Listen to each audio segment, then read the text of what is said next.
لله الحمد لله وكفى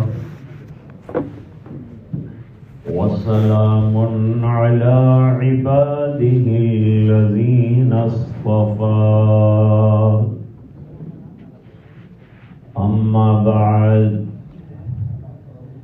أعوذ بالله من الشيطان الرجيم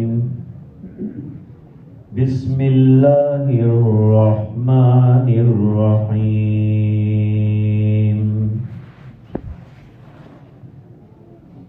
اتل ما أوحي إليك من الكتاب وأقم الصلاة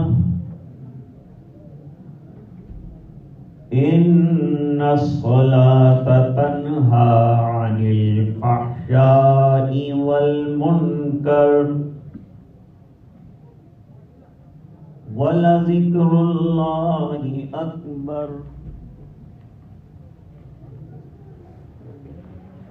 والله يعلم ما تصنعون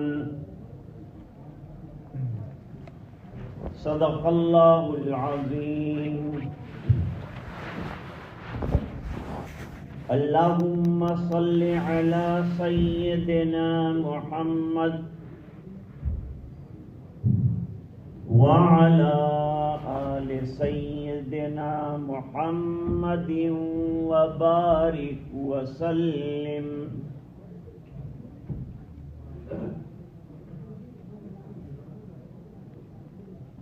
بزرگوں اور بھائیوں،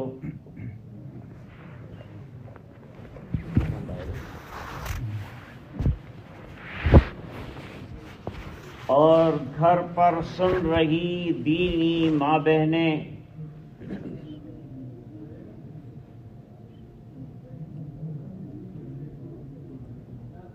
کل رات کو تراویح میں 20واں پارہ ختم ہوا.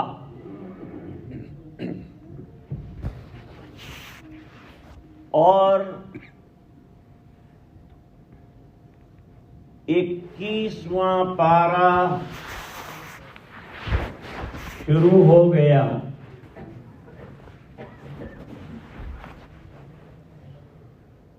اکیسویں پارے کی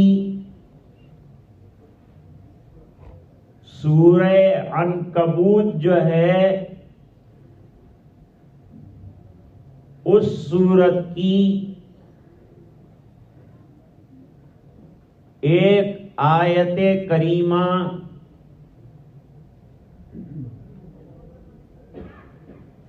جو 21ویں پارے کی پہلی آیت ہے، اس کی تلاوت کی گئی.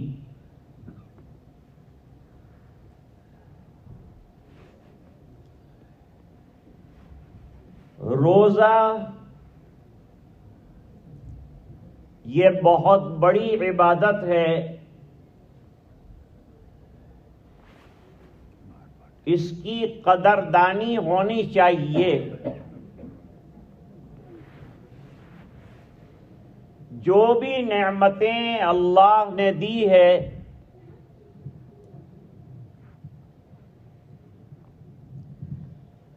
ان تمام نعمتوں کی قدر کرنا ایک مسلمان کی ذمہ داری ہے.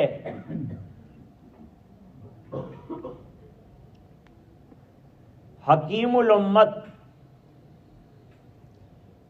حضرت مولانا اشرف علی صاحب تھانوی رحمۃ اللہ علیہ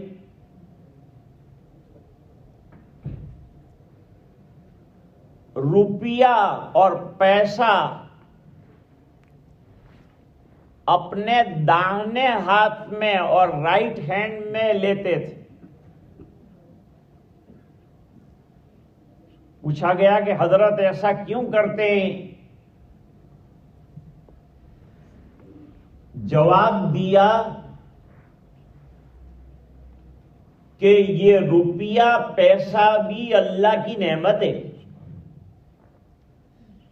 اور نعمت کی قدر ہونی چاہیے، اور قدر یہ ہے کہ اس کو سیدھے ہاتھ میں لیا جائے۔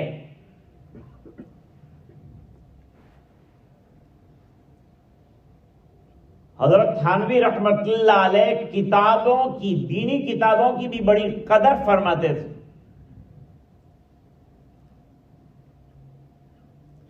ان کی سوانے میں لکھا ہے کہ اگر نیچے کتابیں رکھی ہوں تو حضرت اوپر کپڑے نہیں لٹکاتے تھے، میلے کپڑے کتابوں کے اوپر نہیں لٹکاتے تھے، اور فرماتے تھے کہ یہ کتابوں کی ناقدری ہے۔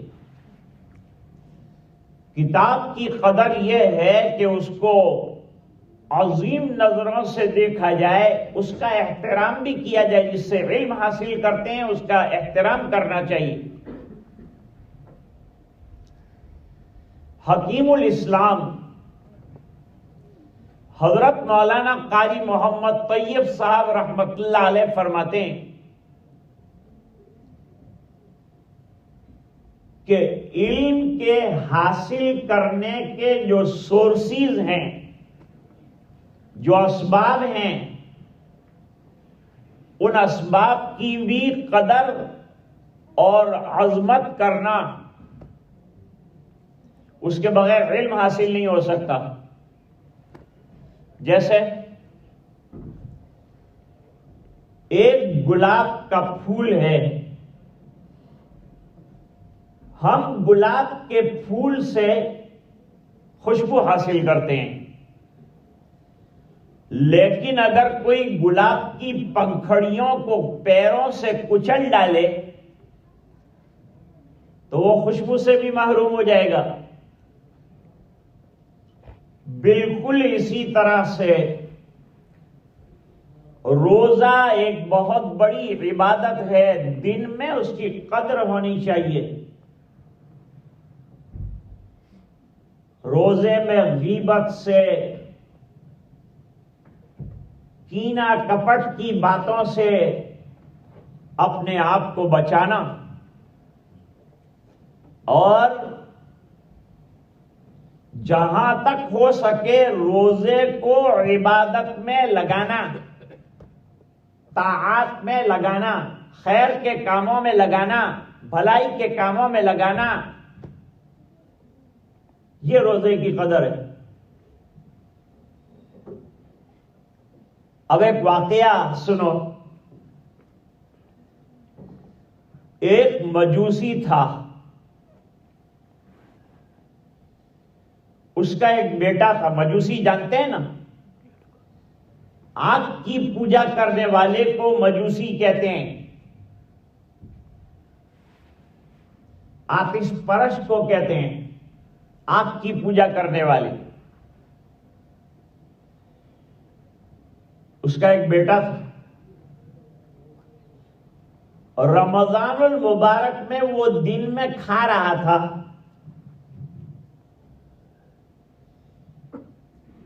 تو مجوسی نے، باپ نے اس کو ڈانٹا کہ مسلمانوں کا رمضان چل رہا ہے، تجھے نہیں معلوم؟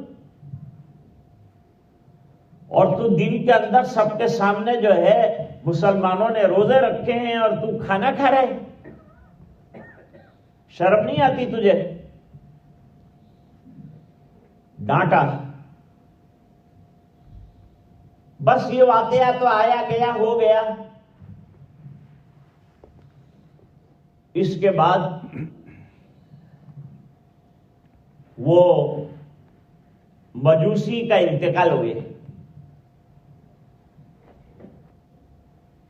مجوسی کا انتقال ہوا، کسی مسلمان نے خواب میں دیکھا کہ وہ جنت میں ہے۔ اس سے پوچھا کہ بھئی تو مسلمان نہیں تھا، تو پھر تو جنت میں کیسے پہنچ گئے؟ اس نے جواب دیا کہ مرنے سے 1 ہفتے پہلے اللہ نے مجھے ہدایت دے دی، اور ہدایت دینے کی وجہ کیا تھی؟ ہدایت دینے کی وجہ یہ تھی کہ میں نے ایک روز میرے بچے کو رمضان کی قدردانی میں کھانے پر ڈانٹا تھا، اس پر اللہ نے ہدایت کا فیصلہ کر دیا، اور میں ایمان لے آیا۔ ایمان تو اندر کی چیز ہے، ایمان پوشیدہ چیز ہے، ظاہر نہیں ہوتی۔ اس بنا پر میں نے سیکریٹلی جو ہے ایمان قبول کر لیا، اللہ کو میرا ایمان پسند آیا اور مجھے جنت میں جگہ تھا۔ حضرت مولانا قاسم العلوم نانوتوی رحمت اللہ علیہ فرماتے ہیں ہم لوگ فخر کرتے ہیں ہم مسلمان ہیں، ہم جنت میں جائیں گے۔ اللہ کس کو کب ہدایت دے دے اور کب اس کو جنت میں جانے کا موقع مل جائے ہم کہہ نہیں سکتے۔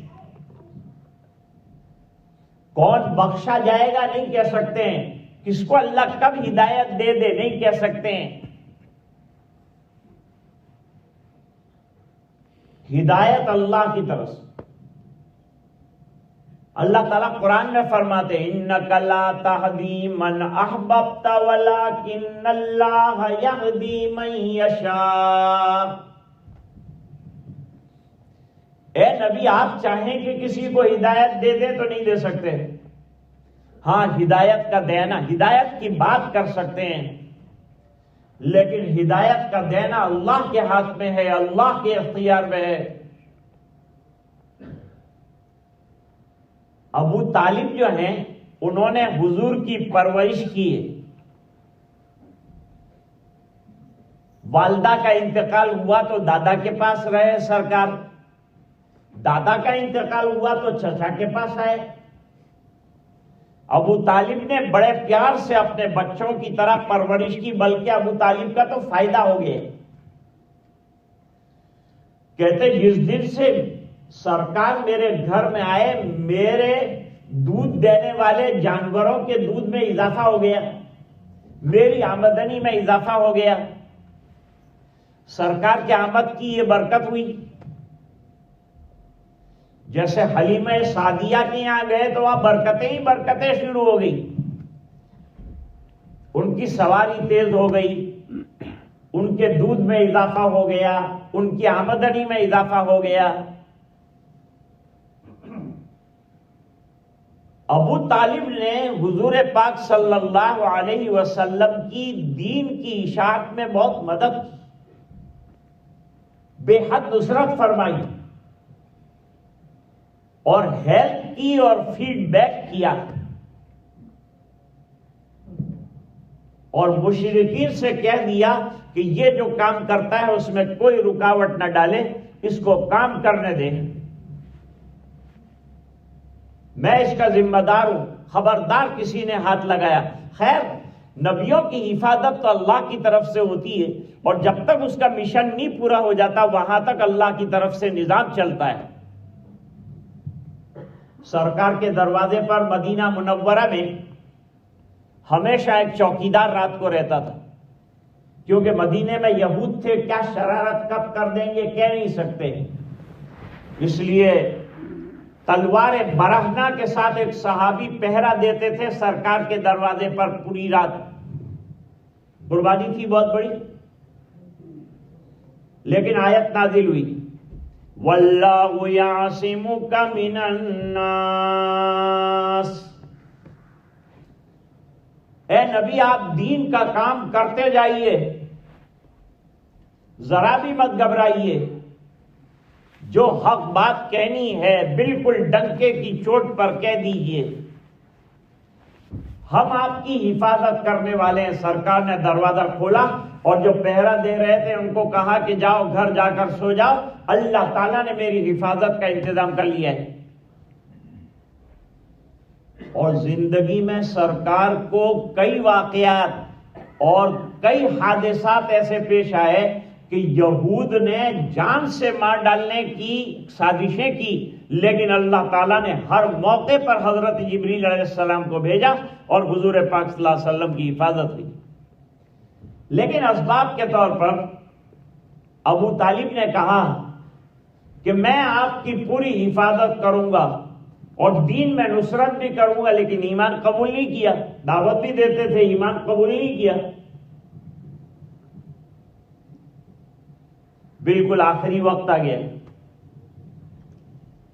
حضور کی دعوت عام ہو چکی ہے.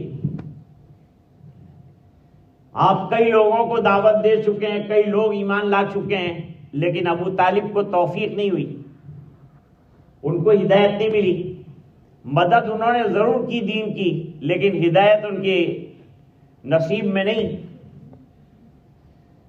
بالکل لاسٹ ٹائم آ گیا، بالکل انتقال کا وقت آ گیا. ابو جہل بیٹھا ہے، دوسرے مکے کے سردار بیٹھے ہیں، اور حضور پاک صلی اللہ علیہ وسلم کو اطلاع ملی کہ میرے چچا دنیا سے جا رہے ہیں. چلو آخری وقت ہے، شاید کام بن جائے. ہوش حواس ابھی بھی درست ہیں، کام بن جائے، ان کا بیڑا پار ہو جائے. چلو چل کر ایک بار دعوت دے دوں. دعوت کا کام کرنے والے کو نا امید نہیں ہونا، لاسٹ مومنٹ تک جو ہے دین کی دعوت دیتے رہنا. کون سے وقت میں کوئی بات اللہ تعالی کو پسند آ جائے اور بیڑا اس شخص کا پار ہو جائے جس کو دعوت دی. ایک جماعت مراکش گئی تھی. مراکش میں تو زیادہ تر عرب ہیں، عربوں سے ہم کو کام ملا ہے، دین ملا ہے. مسجد میں جا کر جماعت رک گئی. مشورہ ہوا کہ چلو اب ذرا لوگوں سے ملاقات کریں. جہاں کام کی شکل نہیں وہاں ملاقاتوں کی شکل ہے. تو ملاقات کے لیے نکلے. مسجد کے سامنے ہی ایک فائر اسٹیشن تھا. بھائی چلو یہیں چلے جائیں، یہاں بھی کوئی نہ کوئی مسلمان کام کرتے ہوں گے، ذرا دین کا چرچا ہو جائے گا، بات ہو جائے گی، چلیں. گئے. وہاں چیئر کے اوپر ایک آفیسر بیٹھا ہوا تھا. الیک سلیک کی متکلم نے سلام کے بعد بات چیت شروع کی. ایمان والے کو سب سے پہلے گفتگو سے پہلے سلام. سلام کے بڑے فضائل ہیں. فون پر بھی سلام سے شروع کرو، ہلو نہیں، سلام سے شروع کرو، سلام پہ ختم کرو. میسج بھی سلام سے شروع کرو. سلام کیا، انہوں نے بٹھایا. کہاں سے آئے، گفتگو ہوئی. تو ساتھیوں نے کہا ہم دین سیکھنے آئے ہیں آپ کے پاس، آپ کو اللہ نے دین دیا ہے، ہم آپ کے پاس دین سیکھنے آئے ہیں. ساتھیوں کو یہ نہیں کہنا چاہیے کہ میں دعوت دینے آیا ہوں، میں سکھانے آیا ہوں. لوگ بفر جاتے ہیں کہ بڑا سکھانے والا آ گیا. تو یوں کہنا چاہیے کہ میں سیکھنے آیا ہوں، آپ سکھائیے. ہم تو سیکھنے کی غرض سے، دعوت میں نکلنا دین سیکھنے کی غرض سے ہوتا ہے. بڑا مبارک کام ہے. تو بات چیت چلی، کیا کرتے ہیں آپ؟ تو کہا میرے پاس یہاں ٹیلی فون پڑے ہوئے ہیں، ہر وقت مجھے جو ہے چوکنا رہنا پڑتا ہے. کبھی بھی کوئی کال ایمرجنسی آ جائے کہ فلان جگہ آگ لگی ہے تو فوراً فائر انجن لے کر آرڈر دینا پڑتا ہے کہ جاؤ آگ بجھاؤ. فوراً میرے کارکنان جو ہیں وہ پہنچ جاتے ہیں اور آگ بجھا دیتے ہیں. لوگوں کے گھر جلنے سے بچ جاتے ہیں.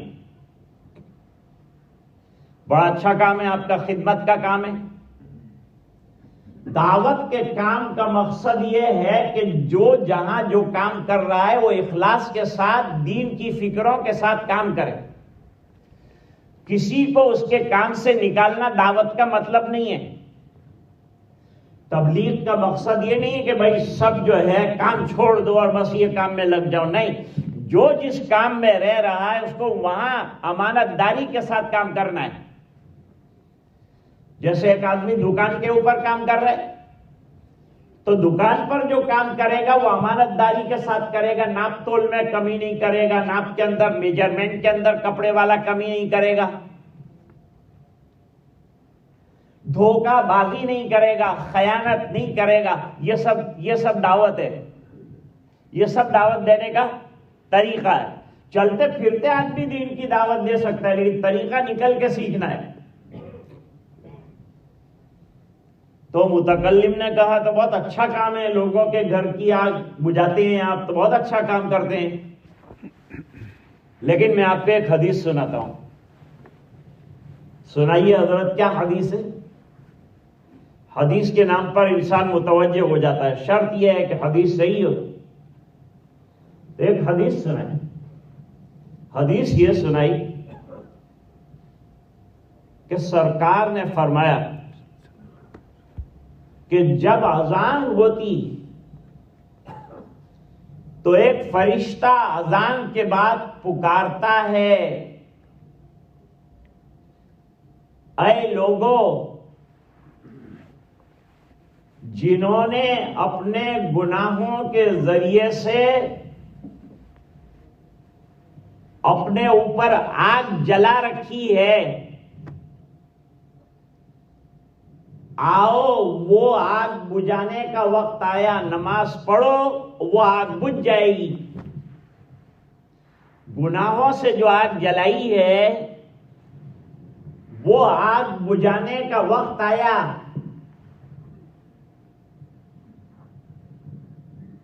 اب وہ آفیسر بہت زیادہ فکر میں آ گیا۔ متکلم نے کہا کہ آپ دوسروں کے گھر کی آگ بجھاتے ہیں، لیکن کبھی آپ نے اپنے گھر میں جو آگ لگی ہے نماز نہ پڑھنے کی وجہ سے اس کو بجھانے کی کوئی فکر کی ہے؟ جب آدمی کو فکر دلائی جاتی ہے تو آدمی فکر میں آتا ہے۔ کبھی انسان کو احساس نہیں ہوتا ہے، احساس دلانا پڑتا ہے کہ بھئی یہ ہو گیا، یہ ہو گیا، وائے ناکامی متائے کارواں جاتا رہا اور کارواں کے دل سے احساس دیا جاتا رہا۔ رو پڑا وہ، حضرت میں نے تو برسوں سے نماز نہیں پڑھی، تو میری آنکھ کا کیا حال ہوا ہوگا؟ میں آپ کے ساتھ چل سکتا ہوں، کہنا بھی نہیں پڑا، میں آپ کے ساتھ چل سکتا ہوں، چلیے ہم تو تیار ہیں، آپ ہم کو دین سکھائیے، دین آپ سے ملائے۔ مسجد میں لے گئے، مسجد میں لے جا کر وضو کرایا، نماز پڑھوائی، فضائل میں بیٹھے، تعلیمی حلقے میں بیٹھے۔ ارے بھائی آپ کا ٹائم جا رہا ہے، کہ نہیں میں بس آگ بجھانے میں لگا ہوں۔ بات دل پہ اثر کر گئی، چوٹ کر گئی۔ اپنا کام وغیرہ نپٹا کر وقت لگانے کا وعدہ کر کے پھر وہ آفیسر اپنی آفس میں پہنچا تو اس کا جو سینئر آفیسر ہے وہ اس کی کرسی پر بیٹھ گیا۔ اس نے کہا کہاں گئے تھے بھائی یہ ڈیوٹی کے ٹائم پر؟ کہ میں ڈیوٹی کرنے ہی گیا تھا سر۔ ارے تمہاری ڈیوٹی ہے دوسروں کے یہاں آگ لگے تو آگ بجھانا، کہ سر یہ ڈیوٹی ہے میری کہ آگ لگے تو بجھانا، تو میرے گھر میں آگ لگی تھی تو کون بجھائے گا؟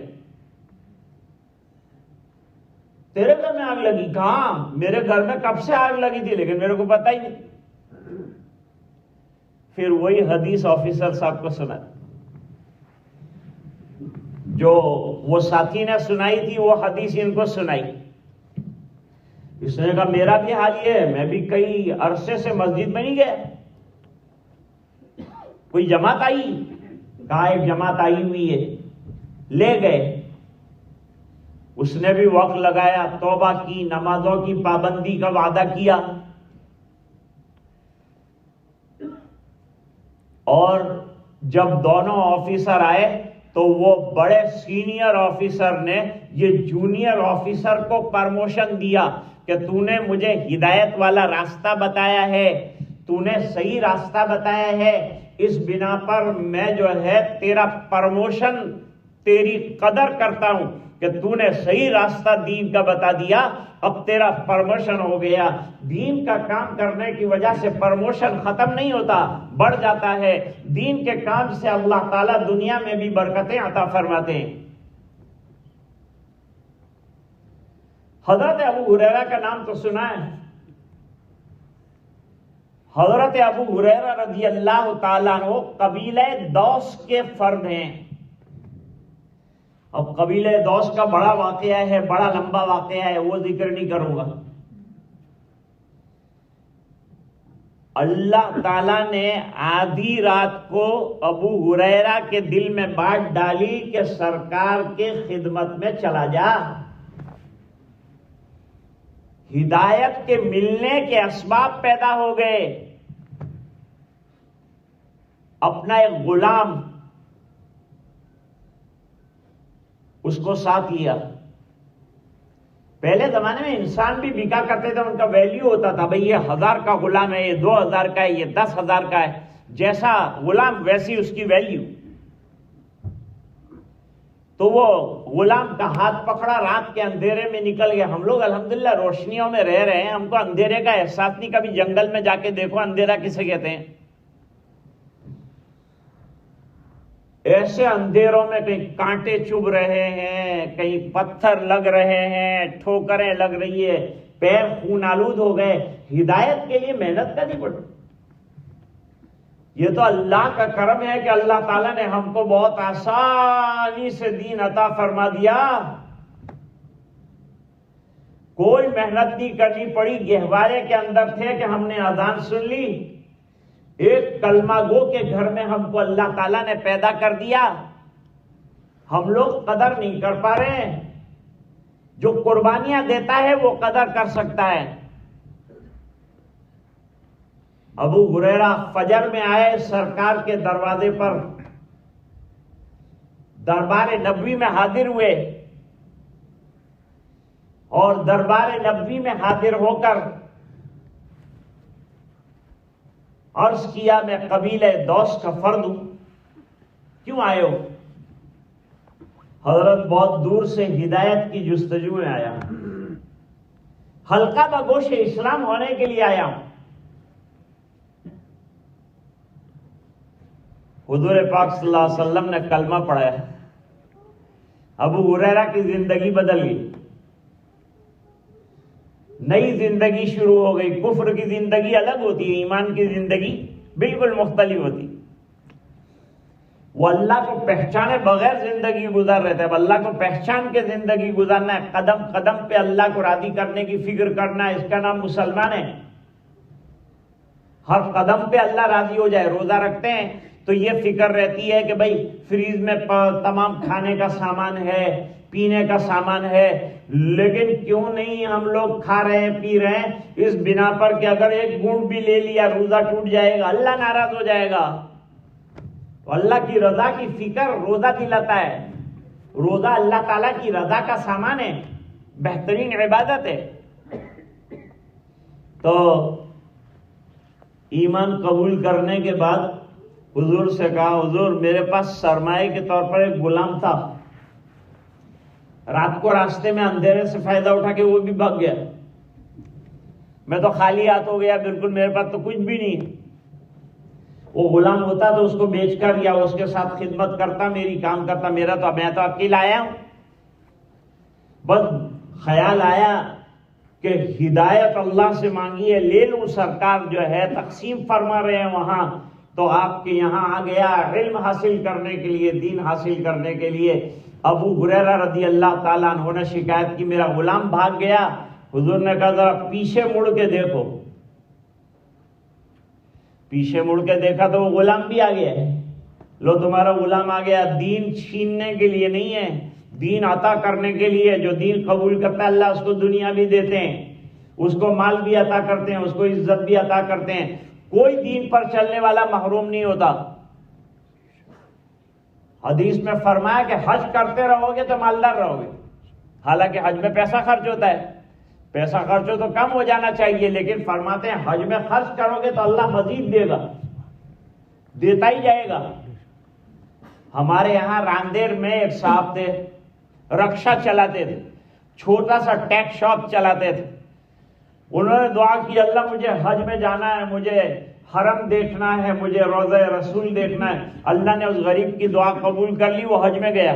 رکشا چلاتا تھا, رکشا بیچا اور حج میں گیا.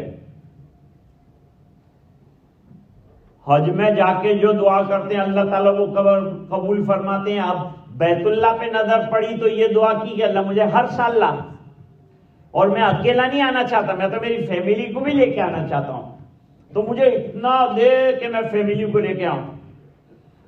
وہ آئے اور انہوں نے چھوٹا سا زمین کا کاروبار کیا. اللہ تعالیٰ نے اتنی برکت دی کہ دوسرے سال سے جو ہے پوری فیملی کو لے کے, رشتہ داروں کو لے کے مرتے دم تک حج کرتے ہی رہے, غریب نہیں ہوئے. تو آدمی دین پر چلے تو برکتیں اللہ تعالیٰ عطا فرماتے ہیں. ابو ہریرہ بہت خوش ہو گیا, میرا غلام آ گیا.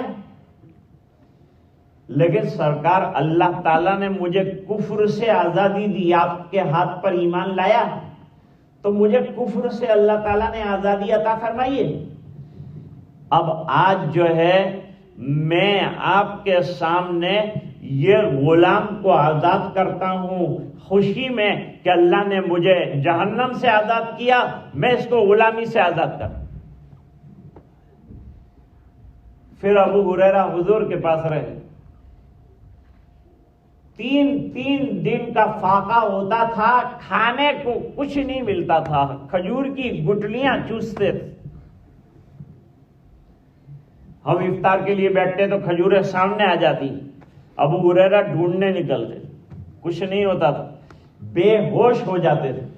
پوری زندگی علم حاصل کیا, غربت کے ساتھ زندگی گزاری. سرکار جب تک رہے علم کے پیچھے دیوانے رہے, سرکار کی صحبت کو نہیں چھوڑا, آپ کے فیض سے پوری طرح مستفید ہوئے. ہر مجلس میں سرکار کی موجود. اور جانتے کتنی حدیثیں نقل کی؟ 5374 حدیثیں حضرت ابو ہریرہ رضی اللہ تعالیٰ عنہ سے مروی ہے. 5374 حدیثیں. اب غور کرو ہم کو کتنی حدیثیں یاد ہے. حالانکہ ہم بھی سرکار کا نام لیتے ہیں, بہت سے ہم میں سے علماء ہوں گے, لیکن آج حدیثیں بھول چکے ہم. اور ابو ہریرہ نے امت کی خدمت میں 5000 حدیثوں کا ذخیرہ پیش کر دیا.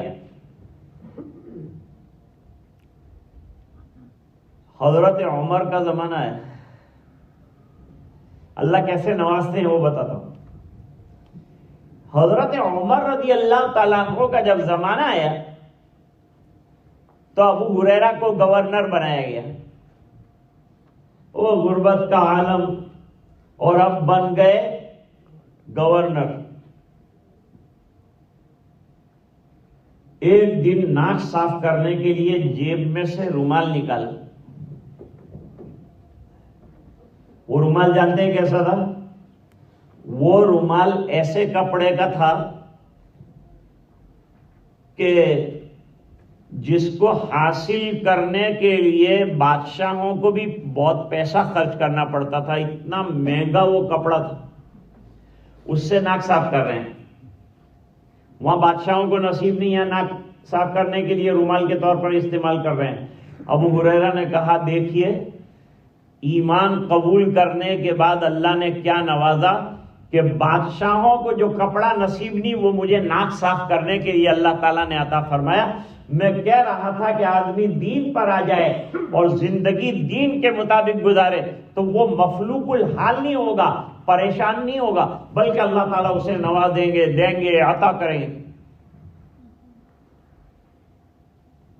حضرت مولانا قاسم العلوم نانوتوی رحمت اللہ علیہ کا واقعہ بیان کر رہا تھا کہ بھائی آدمی اپنے اسلام کے اوپر جو ہے فخر نہ کرے, شکر کرے کہ دنیا کے کروڑوں لوگوں میں اللہ تو نے ہمیں ایمان کے لیے منتخب کر لیا, سلیکٹ کر لیا, ہمیں دولت ایمان عطا فرمائی, ہمیں مسجد میں آنے والا بنا لیا. مسجد میں آنے پر بھی اللہ کا شکر بجا لاؤ. کروڑوں لوگ دنیا میں باہر گھوم رہے ہیں، ان کو توفیق نہیں ہے۔ کش میں زلزلہ آیا چند سال پہلے، جیسے ابھی ترکی میں زلزلہ آیا، آپ حضرات نے تعاون بھی کیا، اللہ تعالیٰ قبول فرمائے۔ جب وہاں زلزلہ آیا تو وہاں مختلف لوگ اپنے راحت کیمپ لگا کے کیمپ چلا رہے تھے، مدد کر رہے تھے، تعاون کر رہے تھے، ہیلپ کر رہے تھے۔ تو ایک جماعت دین کا کام کر رہی تھی،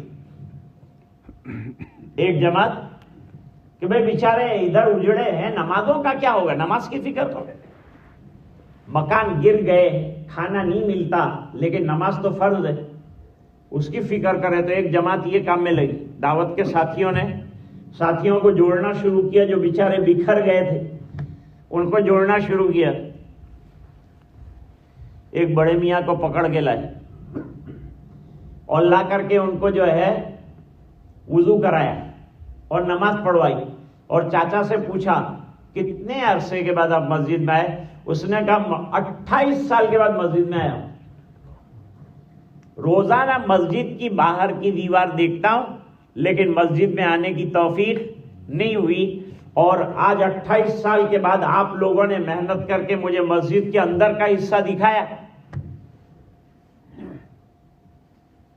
سورت کا ایک واقعہ، سورت میں ایک جگہ جمعہ پڑھانے کے لیے حاضری ہوئی،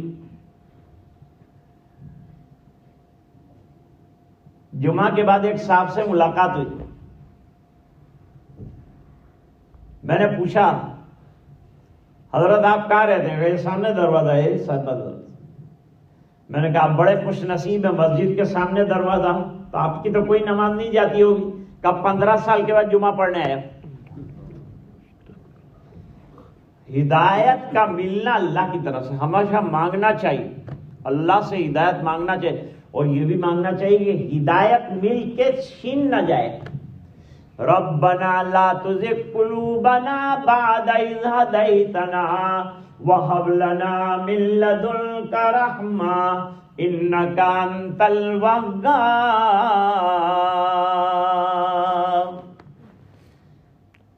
آدمی ہدایت بھی اللہ سے مانگے، اور ہدایت مل جائے تو ہدایت کی بقا بھی اللہ کے پاس مانگے کہ اللہ یہ ہدایت تو تیری نعمت ہے، اگر ناقدری کروں گا تو یہ ہدایت کے چھیننے میں بھی دیر نہیں، جیسے کہ ملنے میں دیر نہیں۔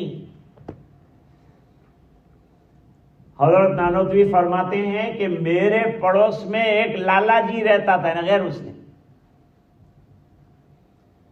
اس کا انتقال ہو گیا تو میں نے خواب میں دیکھا کہ وہ جنت میں ہے۔ میں نے پوچھا کہ لالا جی یہ بات عجیب ہے کہ آپ جنت میں ہیں؟ لالا جی نے کہا کیا تم ہی جا سکتے جنت میں؟ ہم نہیں جا سکتے۔ میرا افریقہ میں سفر تھا، پڑھانے کے لیے گیا تھا، تو وہاں ایک مولانا ہمارے ساتھ دوسرے کمرے میں سوتے تھے۔ صبح میں نے ان سے پوچھا کہ نیند آئی؟ تو انہوں نے مجھے جواب دیا کہ دوسری مرتبہ یہ سوال مت کرنا۔ میں نے کہا کیا خراب سوال کیا میں نے؟ کہ نیند کیا تم کو آتی ہے؟ تم کیا کوئی مخصوص آدمی ہو تم کو نیند آتی ہے، ہم کو نہیں آتی ہے؟ یہ کیا پوچھا تم نے کہ نیند آتی ہے؟ آئے گی، نیند آنے کی ہوئی تو آئے گی، آئندہ مت پوچھنا یہ سوال۔ لالا جی نے کہا جنت بھائی تمہاری جاگیر تھوڑی، جنت تو اللہ تعالیٰ نے بہت وسیع بنائی ہے۔ حدیث میں فرمایا جب جنت مانگو تو چھوٹی جنت مت مانگو، بڑی جنت مانگو۔ کون سی جنت مانگے؟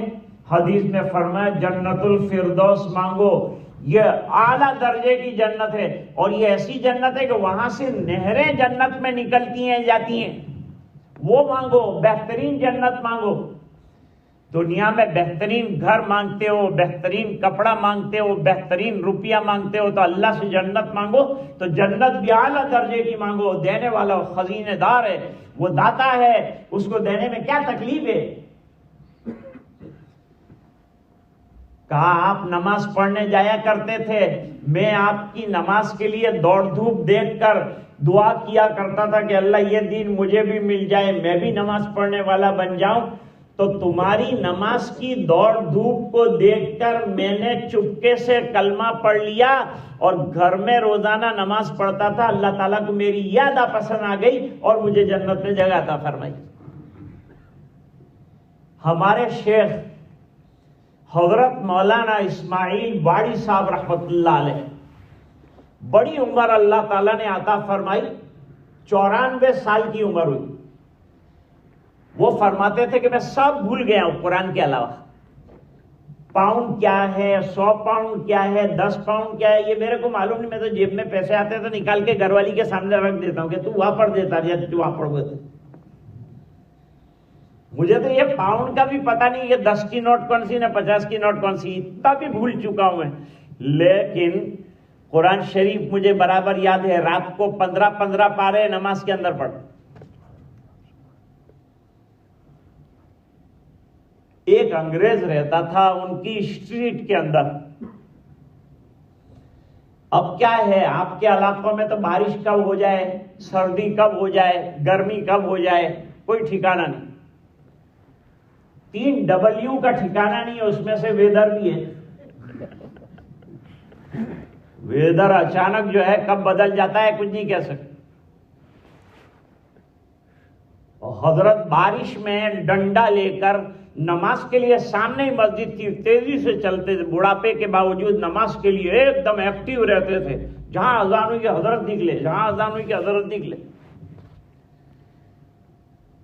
بس یہ نماز کے لیے دوڑنا وہ انگریز کو پسند آ گیا اور اس نے دین قبول کر لیا، مسلمان پکا بن گیا اور پکا نمازی بن گیا۔ اس سے پوچھا گیا بھائی تو نے دین کیوں قبول کیا؟ فرمایا یہ بڑے میاں جو نماز کے لیے بے چین ہو کر دوڑتے ہیں، اس بے چینی نے مجھے بے چین کر دیا اور میں ایمان لے آیا۔ تو قدردانی بڑی چیز ہے، روزے کی قدر کرنی چاہیے۔ کل قدردانی کے 2 واقعات انشاءاللہ آپ کے سامنے اور رکھوں گا۔ آج تو جو ہے یہ 2 واقعات مجھے رکھنے تھے، اس کے لیے ضمنی طور پر تمام چیزیں آ گئی۔ ابو طالب کا واقعہ رہ گیا، آپ کو بعد میں تجسس ہوگا کہ پھر کیا ہوا۔ پھر یہ ہوا کہ سرکار دوڑ کر تشریف لائے، آ کر فرمایا چچا جان بہت مدد کی ہے آپ نے دین کی، آخری وقت ہے، ایک مرتبہ کلمہ پڑھ لیجئے، میں جنت کا ذمہ دار بن جاؤں، آپ کو جنت دلا دوں گا، ایک مرتبہ کلمہ پڑھ لیجئے، انشاءاللہ آپ کا بیڑا پار ہو جائے گا۔ لیکن وہ جو گرو گھنٹال بیٹھے ہوئے تھے انہوں نے کہا جو ہیں آپ نے تو عبد المطلب نا دینની ઉપર દુનિયાથી જવાનું છે, આ તમારો ભત્રીજો જે તમને સમજાવે છે એમાં વાતમાં ન આવતા, ખબરદાર પેલી આપણી પુરાની દીનની જે પદ્ધતિ છે તેના ઉપર રહેવાનું છે। બોલો કેવી રીતે જાઓ દુનિયાથી, બોલો બોલો। تو ابو طالب نے کہا کہ میں تو وہی پرانے عبد المطلب کے دین پر جا رہا ہوں، اور آنکھیں بند ہو گئی۔ حضور بہت غمگین ہوئے، کاش کہ ایک مرتبہ کلمہ پڑھ لیتے، ایک مرتبہ کا کلمہ آدمی کو 70 سال کے گناہ معاف کرا کر جنت میں پہنچاتا ہے، لیکن نہیں پڑھا کلمہ۔ حضور نے دعا جاری رکھی، میرے چچا کی مغفرت فرما دے۔ اللہ نے فرمایا کافر ہو کر جو مر جائے اس کے لیے دعائے مغفرت جائز نہیں ہے، لہذا آپ ان کے لیے مغفرت۔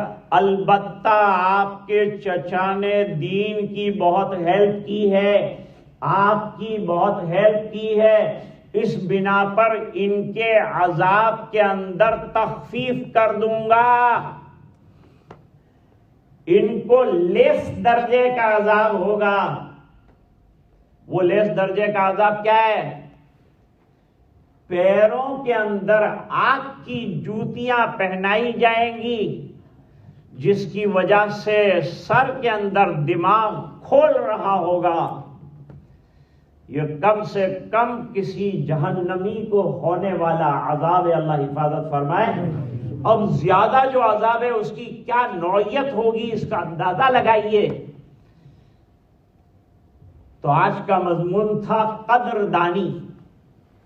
روزے کی قدردانی، نعمتوں کی قدردانی، عبادتوں کی قدردانی، اور سب سے بڑی اللہ تعالیٰ نے ہم کو اسلام کی دولت عطا فرمائی، اس کی قدردانی۔ علماء نے لکھا کہ اپنے مسلمان ہونے پر روزانہ جو ایک بار غور کر کے اللہ کا شکر بجا لائے گا، اللہ تعالی مرنے کے وقت اسے کلمہ نصیب فرما دیں گے۔ اللہ تعالیٰ سب کو عمل کیجیے۔ اللہم لک الحمد کلہ ولک الملک کلہ ولک الشکر کلہ والیک یرجع الامر کلہ علانیتہ وسرہ۔ اللہم صل علی سیدنا محمد وعلی آل سیدنا محمد وبارک وسلم۔ اللہم لا احصی ثناء علیک انت کما اثنیت علی نفسک۔ اللہم لک الحمد کما ینبغی لجلال وجہک وعظیم سلطانک۔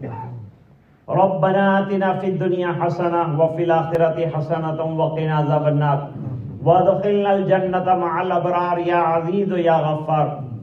اللہم افتح لنا بالخیر واتمم لنا بالخیر واجعل عواقب امورنا بالخیر بیدک الخیر انک علی کل شیء قدیر۔ اللہم احسن عاقبتنا فی الامور کلہا واجرنا من خزی الدنیا وعذاب الآخرہ۔ اللہم وفقنا لما تحب وترضى عدد ما تحب وترضى من القول والعمل والنیت والہدى انک علی کل شیء قدیر۔ ظلمنا انفسنا وإن لم تغفر لنا وترحمنا لنكونن من الخاسرين۔ ربنا لا تجعلنا فتنة للقوم الظالمين ونجنا برحمتك من القوم الكافرين۔ اللهم إنا نسألك الهدى والتقى والعفاف والغنى۔ اللهم إنا نسألك العفو والعافية والمعافاة الدائمة في الدين والدنيا والآخرة، توفنا مسلمين والحقنا بالصالحين غير خزايا ولا ندامة ولا مفتونين۔ اللهم إنا نسألك رضاك والجنة ونعوذ بك من سخطك وغضبك والنار۔ اللهم لا سهل إلا ما جعلته سهلا وأنت تجعل الحزن سهلا إذا شئت، لأن تيسير كل عسير عليك يسير۔ حسبنا الله لديننا، حسبنا الله لدنيانا، حسبنا الله لمن بغى علينا، حسبنا الله لمن كادنا بالسوء۔ يا أحد الصمد الذي لم يلد ولم يولد ولم يكن له كفوا أحد، ربنا اغفر لنا ولإخواننا الذين سبقونا بالإيمان ولا تجعل في قلوبنا غلا للذين آمنوا ربنا إنك رؤوف رحيم۔ ربنا عليك توكلنا وإليك أنبنا وإليك المصير۔